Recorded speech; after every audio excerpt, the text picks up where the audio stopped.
قمرون قمرون قمر سيدنا النبي قمرون. Tadi muliakan Allah Ta'ala, hidup kita di dunia ini adalah perjalanan menuju akhirat.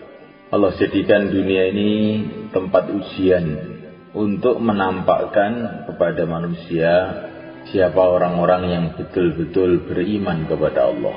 Bukan Allah ingin tahu, Allah itu menguji bukan ingin tahu. Allah sudah tahu segala-galanya, tetapi Allah itu menguji agar kita ini tahu. Bagaimana Allah tidak tahu, sedangkan Dia yang menciptakan, Dia yang mengendalikan seluruh hati manusia ini. Allah Maha tahu apa yang dalam hati. Hati baik, hati buruk, Allah tahu. Tidak perlu diberitahu, tidak perlu menguji. Tetapi Allah memberikan ujian agar kita sendiri ini tahu bahwa kita ini di mana. Seorang guru tanya kepada muridnya, bukan karena guru ingin tahu, tapi supaya murid itu tahu kalau dia ini pintar apa dia ini goblok. Guru pun juga sudah tahu, sudah bertahun-tahun ngajar murid itu juga tahu nih, kalau saya tanya ini nggak akan bisa jawab dia. Tapi kadang-kadang murid ini merasa pintar, nggak ditanya biar dia tahu kalau dia ini goblok. Allah Maha tahu segala-galanya, Dialah yang menentukan segala-galanya. Allah menguji manusia dengan macam-macam keadaan. Keadaan itu dua aja, keadaan menyenangkan, keadaan menyusahkan. Wa nabluukum bisyarri wal khairi fitnah atashkurun. Aku akan menguji kepada kamu dengan kebaikan dan keburukan.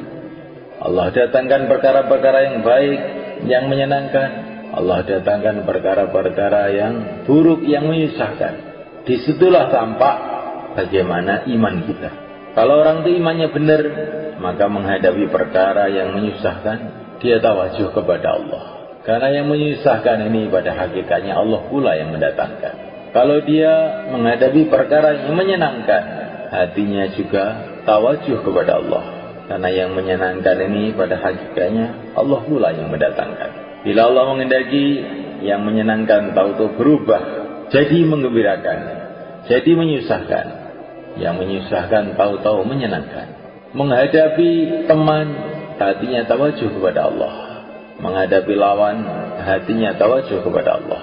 Lawan dan teman semuanya dikendalikan oleh Allah. Bila Allah menghendaki kawan jadi lawan, bila Allah menghendaki lawan jadi kawan. Orang-orang kafir di Mekah ini memusuhi Nabi, mengangkat pedang untuk Nabi, tapi akhir-akhirnya menjadi pembela-pembela Nabi.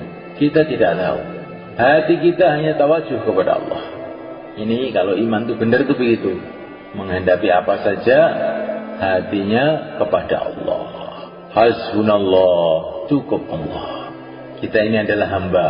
Hamba tidak punya apa-apa. Kita tidak berhak menilai Tuhan. Kenapa Tuhan berbuat begini? Kenapa Tuhan berbuat begitu? Itu bukan hak kamu. Urusan kamu itu adalah apa yang harus kamu kerjakan. Apa perintah Allah untuk kamu. Itu yang kamu pikirkan. Apa yang akan dibuat oleh Allah, itu bukan urusan kamu. La yus'alu amma yaf'al wa hum yus'alun. Kamu tidak berhak untuk bertanya, kenapa Allah berbuat begini? Tapi kamulah yang akan ditanya oleh Allah. Kenapa kamu berbuat begitu? Kenapa kamu berbuat begini? Ini perkara ini penting mulai kan. Inilah iman. Ada sebagian orang itu kalau gembira lupa kepada Allah. Nanti kalau sedih baru ingat pada Allah. Ada orang yang sebaliknya. Kalau sedih lupa kepada Allah. Kalau gembira baru ingat kepada Allah. Orang yang beriman yang benar, sedih ya ingat pada Allah, gembira juga ingat pada Allah. Menghadapi apa saja hatinya kepada Allah. Innallaha ma'ana, Allah bersama kita. Innallaha ma'ana, Allah bersama kita. Itulah pelajaran dari yang mulia Nabi Agung sallallahu alaihi wasallam kepada Sayyidina Abu Bakar di Gua Thaur ketika dikepung oleh musuh dari segala arah. Innallaha ma'ana, Allah bersama kita. Ketika orang itu sampai ke tingkatan ini, semulaikan hatinya selalu menghadap kepada Allah dalam urusan apa saja, maka sudah menjadi ketentuan Allah, itu orang nanti akan dapat macam-macam pertolongan yang dia tidak kira-kira.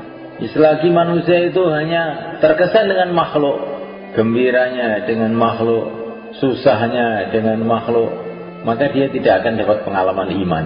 Tapi kalau orang itu hatinya sudah betul-betul menghadap kepada Allah dalam suasana-suasana apapun, maka di saat itulah dia dapat pengalaman. Pengalamannya orang ahlul iman, pengalamannya para nabi, pengalamannya para sahabat. Kapan para sahabat dapat pengalaman-pengalaman hebat-hebat itu? Ketika hatinya itu tawajuh total, menghadap total kepada Allah, tidak terkesan dengan makhluk. Insyaallah kan? Nabi Musa di depan lautan, di belakang pasukan Fir'aun. Waktu itulah beliau kasih pelajaran kepada sahabatnya. Inna ma'ya Rabbi, Tuhanku bersamaku. Gak usah terkesan dengan lautan, gak usah terkesan dengan pasukan Fir'aun. Ini datang pertolongan Allah. Nabi Ibrahim alaihissalam menghadapi Namrud, menghadapi semua orang kafir seluruh dunia.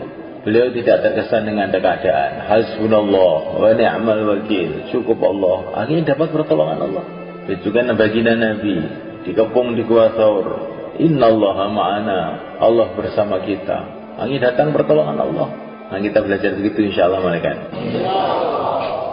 Ya, supaya kita ini bisa istiqomah iman seperti ini malaikat. Caranya itu gimana?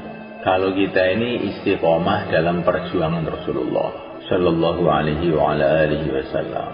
Kalau orang itu istiqomah dalam perjuangan Rasulullah, ini hatinya itu akan jadi mudah istiqomah iman.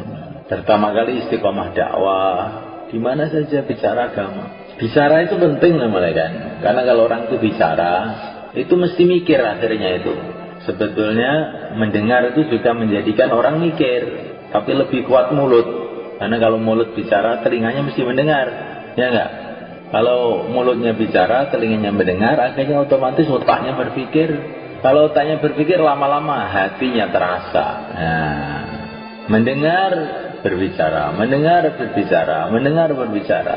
Hati seseorang tidak akan lurus sebelum mulutnya lurus, kata Nabi. Istiqomah taklim, istiqomah ibadah, istiqomah berakhlak yang baik, istiqomah amal masjid. Bagaimana supaya bisa istiqomah di dalam dakwah dan di dalam amal-amal Nabi itu, supaya istiqomahnya bagaimana? Laqad kana lakum fi Rasulillahi uswatun hasanah liman kana yarjullah wal yawmal akhir wa dzakarallaha katsira. Orang itu bisa ikut Nabi itu syaratnya 3. Apa syaratnya? Harus punya duit, harus punya mobil? Tidak. Pertama kali selalu berharap kepada Allah. Pikirannya itu akhirat. Nanti saya di akhirat itu bagaimana?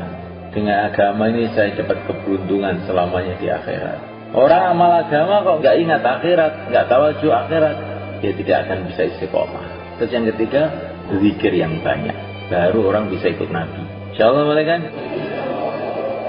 Itu sebatas akan derekkan Nabi, manah niki harapannya hanya kepada Allah. Walaupun dalam kesulitan bagaimana, berharap terus kepada Allah. Allah itu mudah saja bagi Allah untuk merubah segala-galanya.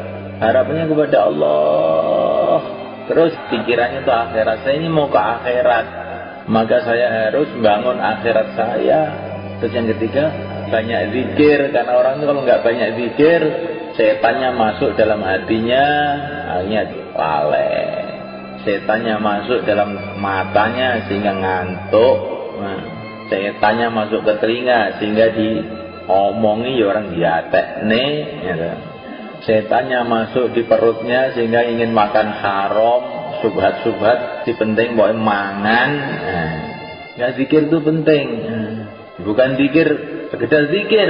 Wa dzakarallaha katsira, zikir yang banyak. Nah, tanpa zikir yang banyak orang nggak akan bisa istiqomah dalam ikut Nabi. Maka untuk supaya bisa begini bagaimana? Harapannya kepada Allah terus, pikirannya ke akhirat terus, ya. Zikirnya yang banyak. Insyaallah malaikat.